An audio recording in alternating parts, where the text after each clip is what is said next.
વડોદરાના પાદરા પંથકમાં અડધી રાત્રે ધાબળો ઓઢી ધારાસભ્યના ભાઈની ગાડીમાં ભાગતા નેતાજીનો વિડીયો થયો વાયરલ। વડોદરાના પાદરા પંથકના એક ગામમાં મોડી રાત્રે ચોર આવ્યા હોવાનો હોબાળો થયો હતો। તેને કારણે અડધી રાત્રે ગ્રામજનો એકઠા થઈ ગયા હતા। ચાદર ઓઢેલી હાલતમાં ભાગી રહેલા વ્યક્તિએ લોકોએ પકડી લીધો હતો। જો કે ચાદર ખેંચીને લઈ લેતા તેમાંથી નેતાજી નીકળ્યા હતા।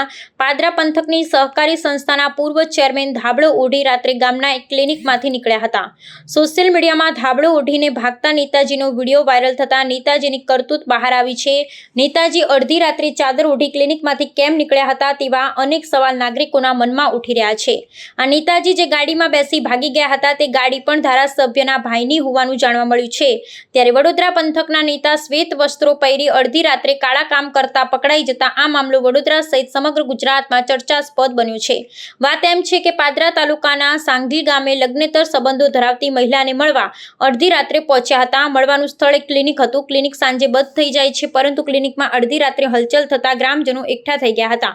ચોર આવ્યાની આશંકાએ ગ્રામજનોએ પોલીસને જાણ કરી હતી। પોલીસે સ્થળ પર જઈ તપાસ કરતા પ્રેમી પંખીડાઓ અંગત પળો માણવા એકત્રિત થયા હોવાની માહિતી મળતા પોલીસ સ્થળ પરથી રવાના થઈ ગઈ હતી। તેમ છતાં ગ્રામજનો સ્થળ પર હાજર રહ્યા હતા। ક્લિનિકમાં રાત્રે કોણ બેઠું છે તે શોધવા ઊભા રહ્યા હતા। વહેલી પરોઢે એક ચાદર ઓઢેલો વ્યક્તિ ચોરની જેમ લપાઈને ભાગવા લાગ્યો। તેને લઈ જવા એક કાળા કાચવાળી ફોર્ચ્યુનર કાર ઊભી હતી। ગ્રામજનો ચાદર ખેંચીને જોતા પાદરા ભાજપના સહકારી અગ્રણી હોવાનું જાણવા મળ્યું હતું।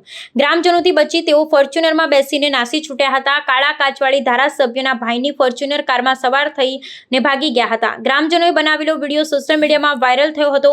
પાદરા પંથકના મોટાભાગના લોકો આ સહકારી અગ્રણીને ઓળખતા હોવાથી કાળી કરતૂતને લઈ ફિટકાર વરસાવ્યો હતો।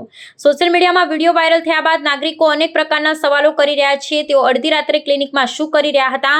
ગામ લોકોને જવાબ આપવાને બદલે ભાગી કેમ ગયા? કાળી કરતૂત કરી રહેલા નેતાજીને લેવા માટે ધારાસભ્યના ભાઈને કેમ આવવું પડ્યું?